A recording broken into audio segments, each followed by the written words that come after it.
welcome to the shot. And here's the old Doc Dabble in the Neutron Star. Oh, Doc Dabble. That's fun. Excellent. Larry, I'm Dabble Oh my God. Woo! That was number 6 for us now.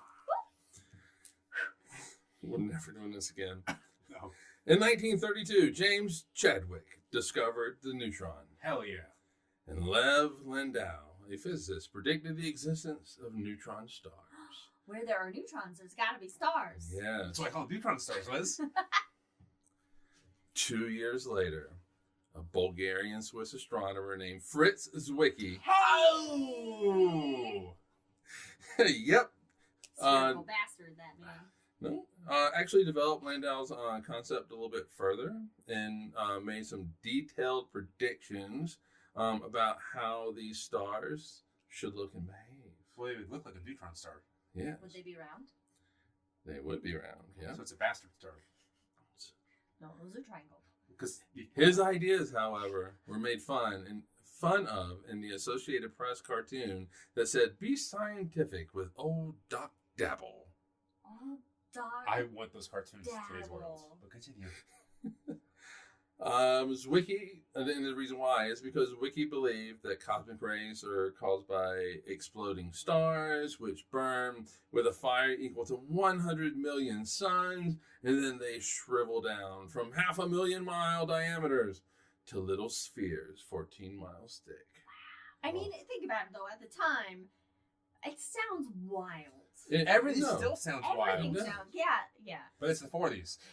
Actually, it's in the 30s. The 30s. Yeah, Okay. so for four decades later, Uh-huh. so 70s, 80s, Okay. his ideas vindicated. Zwicky referred to the cartoon, quote, "This in all modesty," which he didn't have. Well, he did. No, he didn't have a lot of. No. "This, in all modesty, I claim to be one of the most concise triple predictions ever made in science." Damn. Wow. Big words. Big In all words. modesty, my ass.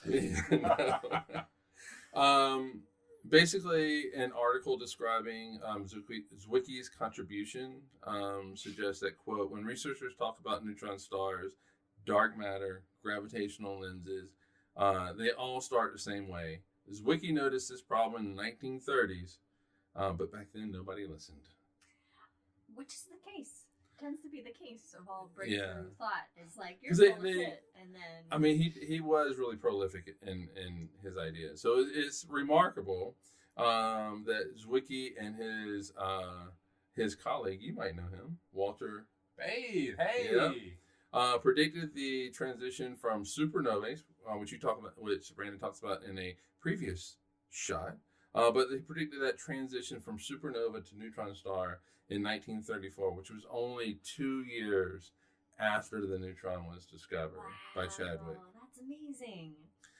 Interestingly enough, Fritz Zwicky can also claim the creation of the first artificial meteors. Yeah. So what he did was he loaded rockets with high explosives, which detonated after the launch to generate jets of liquid metal, always a good thing, and could then be photographed by astronomers to gain better understanding of the formation of meteors. Well, that's neat. Wow. Yeah, so during one of these liquid metal experiments in 1957, one of the jets escaped the Earth and is thought to be the first artificial object in orbit about the sun. Wait, 1957, about the sun, orbiting the sun and not Earth. okay. I think that's a metal station I listened to on Sirius. Liquid metal. Liquid metal, Liquid really? metal. I think that's the Wait, metal you station. have Sirius? No, but when I listened to It's like the Sirius, smooth jazz of heavy metal. It's definitely not. The heaviest of the metals. All right, as you may know in previous shots and full podcast episodes, Watch and listen to him. if you've ever heard me talk about Fritz Zwicky, we always say how ornery he is. Very, Just like my grandpa. yeah, pretty much. But he wasn't. But he would make the joke that he was. Okay, but He'd say, I'm but mean, Fritz old, and Zwicky, ornery." he was ornery. And he referred to his enemies as spherical bastards because they look like bastards from any angle. But a sphere No matter doesn't- how you a look sphere at doesn't them.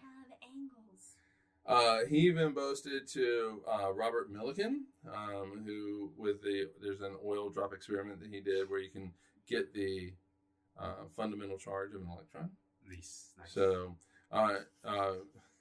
he even boasted to Millikan, I have a good idea every 2 years. You name the subject, I bring the idea. Every 2 years, though. It's only every 2 years. Clockwork. With that said, of ideas.